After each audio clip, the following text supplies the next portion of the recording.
नोंथांमोना नुबाय दाखालि सिडली बियाबनि जे बिसायख'थि जोंनि सारा भारतनि गेजेरावनो बांसिन मार्जिन लानानै देरहानायनिफोरनि गेजेराव जोंना सिडली बियाबाबो मोनसे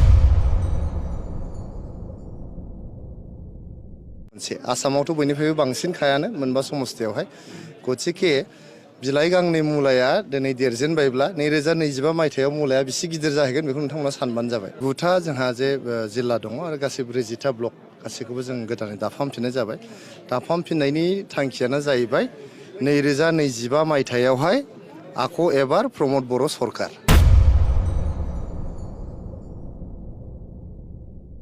जे मुलाया देरो बेखौ बिलाइ गांनैयावनो सिनायो। नोंथांमोना नुबाय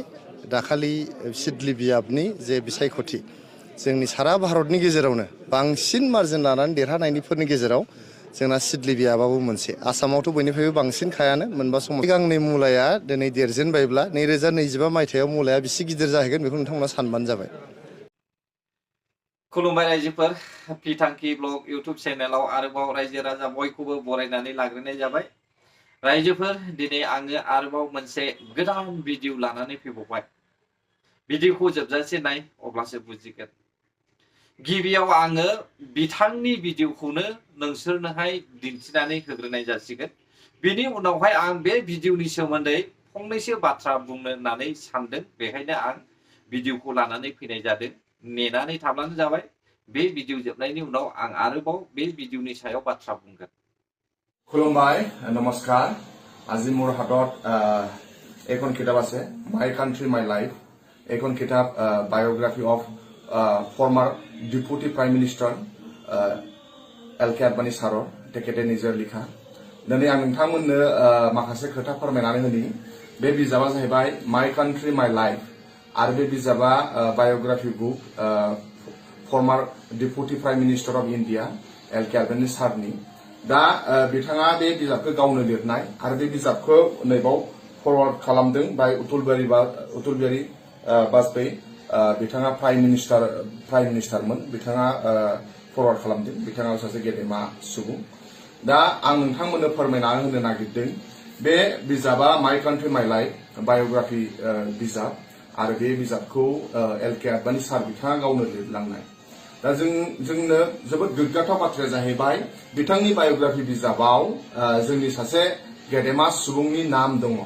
आरो सोर गेदेमा सुबुंनि नाम दङ आं नोंथांमोननो फोरमायना होनो सानदों। মই আজি আপোনালোকক মই জনাম যে এইখন কিতাপ মাই কাণ্ট্ৰি মাই লাইফ, এইখন কিতাপত আমাৰ এজন নেতা তেখেতৰ নাম ইয়াত আছে আৰু তেখেতৰ বিষয়ে কি লিখিছে এইটো মই আপোনালোকক আজি জনাম। তো মই दिनै नोंथांमोनखौ आं फोरमायनो सानदों। नैबे बिजाबा जाहैबाय नैबाव लिरदों how peace was affected with Bodo' tiger. नोंथांमोना बड' टाइगार होननायाव मिथिखाबाय, আপোনালোকে গম পাইছে। বড' টাইগাৰ কোৱালৈকে আপোনালোকে গম পাইছে যে এই কিতাপত লিখিছে যে এল.কে. আদবানী ছাৰে যে how peace was effected with Bodo' tiger. Bodo' tiger সকলৰ লগত কেনেকৈ আলোচনা হৈছিল আৰু কেনেকৈ বিলটিৰ লগত কেনেকৈ আলোচনা হৈছে আৰু কেনেকৈ BTAD গঠন কৰা হ'ল ইয়াৰ বিষয়ে ইয়াত আলোচনা কৰিছে। যে आं नोंथांमोननो फोरमायनानै जोबोद गोजोननाय मोनदों जे बड' टाइगार्सफोरजों बोरै सावरायनाया जादों आरो आसाम सरकार आरो भारत सरकारा बोरै इनिशिएटिभ लादोंमोन बे खोथाखौ बाव फोरमायनानै गालांदों। आरो बाव फोरमायलांदों माननीय एल.के. आदबानी सारा जेब्लानाखि भारत आरो पाकिस्ताननि गेजेराव दावहा जादोंमोन बै समनि जोंनि बिएलटिनि दैदेनगिरि, बिएलटिनि चेयारमेन मानाव गेदेर हाग्रामा बसुमतारी होननानै बे बिजाबाव लिरदों। हाग्रामा बसुमतारी हयथ' बिथाङा बिएलटिआव थानाय समाव बसुमतारी टाइटेल लादोंमोन खोमा।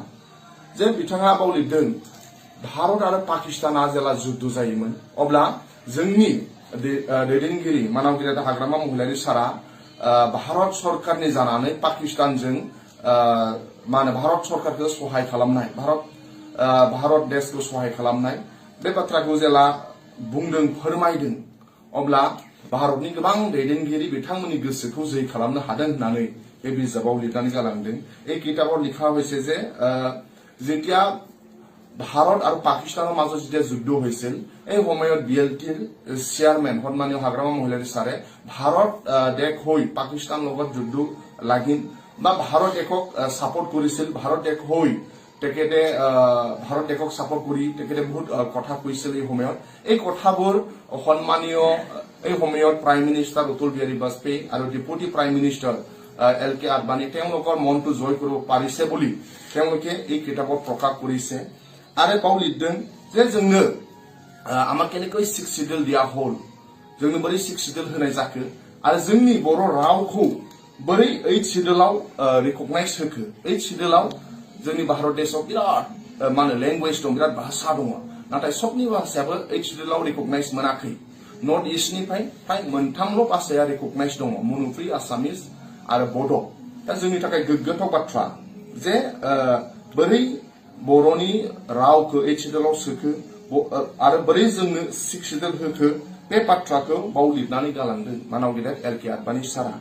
आरो बाव लिरबावदों बर' हारिनि बिफा उपेन्द्रनाथ ब्रह्मनि मुंखौ बाव लिरनानै गालांदों तो আমার কানে বিরাট গৌরবের কথা যে হরাই চির জীবনের কারণে মাই কান্ট্রি মাই লাইফ সন্মানীয় LK আদবানী সাৰৰ বায়োগ্রাফি কিতাপত আমার একজন নেতা হাগ্ৰামা মহিলাৰী সাৰৰ বিষয় আৰু কেনেকৈ আমাক BTC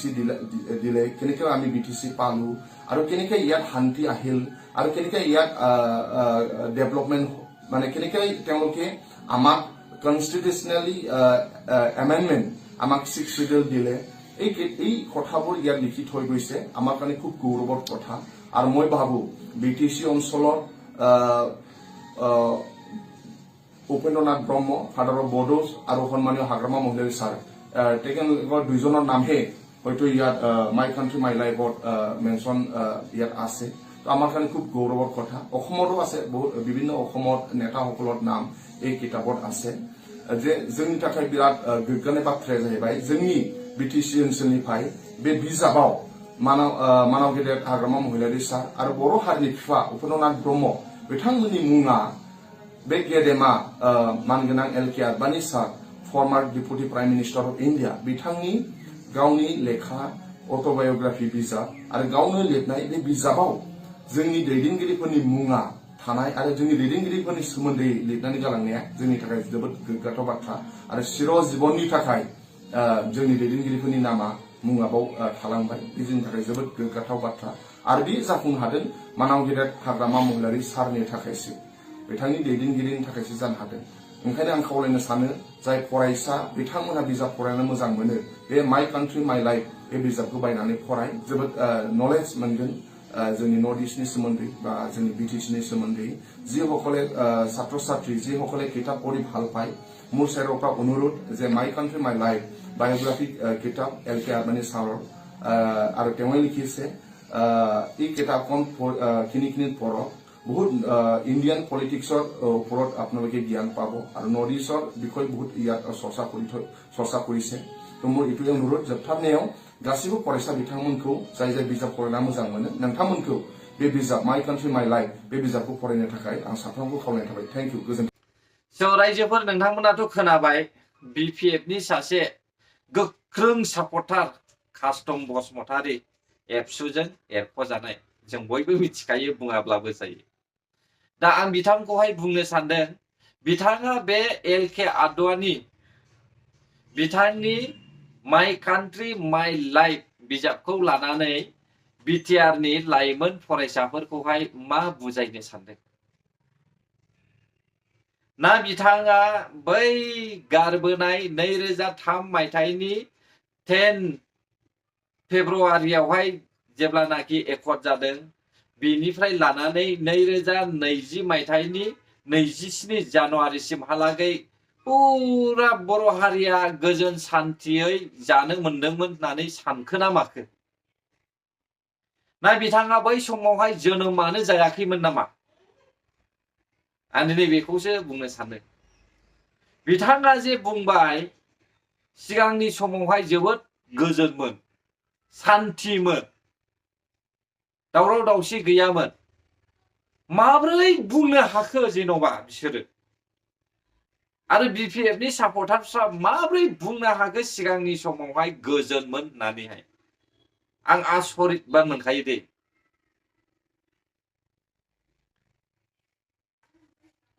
रायजोफोर कास्टम बसुमतारिया बे एल के आडवाणी जि बिजाब लिरनाय बेयावहाय जे टाइगार सोदोब दङ बर'नि टाइगार बे टाइगारखौहाय जोङो हाग्रामा महिलारि सारखौहाय बुङोमोन ना दा बिथांनि नामा बेयाव दङखाय बिथांखौनो अराय सम शिब जानानै थाजानो लुबैदों नामा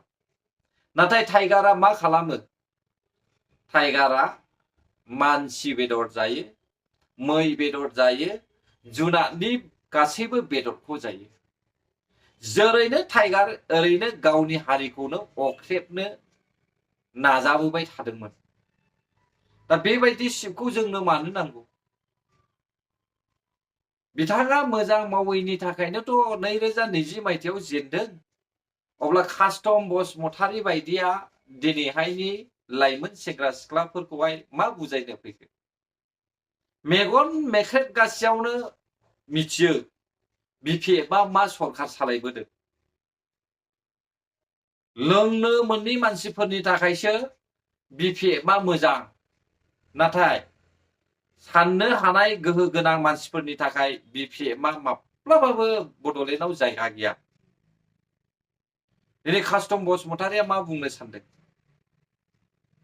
ना नोंथाङा गावनि गाद्दि गैयैनि थाखाय गाद्दिखौ मोननो थाखाय सुबिदानिल' थाखाय बेफोरबायदि भाषणखौ होयो नामा आं नोंथांखौहाय रोङा नङा रोङा बुङाखै नोंथाङा गोरों आबसुजोंबो थाफानाय थेवबो नोंथाङा बुजिनानैबो रोंनानैबो गियान थानानैबो गियान गैयै बायदि बर' हारिनि रायजो राजाफोरखौहाय मेगन खाथेनानै बाथ्रा बुंना होनाया मोजां जायाखै बे बिजाबावहाय हाग्रामा महिलारि सारखौहाय मेनसन खालामदों थिक नाथाय हाग्रामा महिलारि साराथ' बे बिजाबावहाय लिरनाय मथे सोलियाखै पावारा बिटिसिआव होदों थिक नाथाय बिटिसिनि पावारखौहाय दानलाय सुलायावसो बाहायदों अब्ला बेबायदि शिबखौहाय जोंनो मानो नांगौ बेल' नङा रायजोफोर सोरबा सोरबा आंहाय कमेन्ट होदों दानि सोलिफुबाय थानाय समावहाय एनडिएफबिनि फाउन्डार फ्रिडम फाइटार रन्जन दैमारि सारखौहाय बख'नो राहा लागासिनो दङ बख'नायनि लामायावबो फैगासिनो दङ दा बेखौ सापर्ट खालामनाया सोर खालामदों इउपिपिएल सरकारासो सापर्ट खालामदों इउपिपिएल सरकारा सापर्ट खालामाब्ला रन्जन दैमारि सारजों लोगोसे बिनि केडार्सफ्रा गगोन नामा आरो सोरबा सोरबा बुंदों इउपिपिएलआ रन्जन दैमारिखौहाय जेलाव सोदों जाम्बा होननानै बुंखायो आंलाय बिदिखौ आदुआ होनखायो जेराव इउपिपिएल सरकार जानायनि सिगांनो रन्जन दैमारि सारा केसजोंहाय गाथेनानै दोनजाखानाय साफ्रोमबो मिथिखायो अब्ला माब्रै बेखौहाय इउपिपिएलआसो जेलाव सोदों होनखो आरो सोरबा सोरबाया बुंदों आंनावहाय भिडिअनि गेजेरजोंहाय भिडिअआवहाय कमेन्ट होना होदों सीएम प्रमद बर' सारा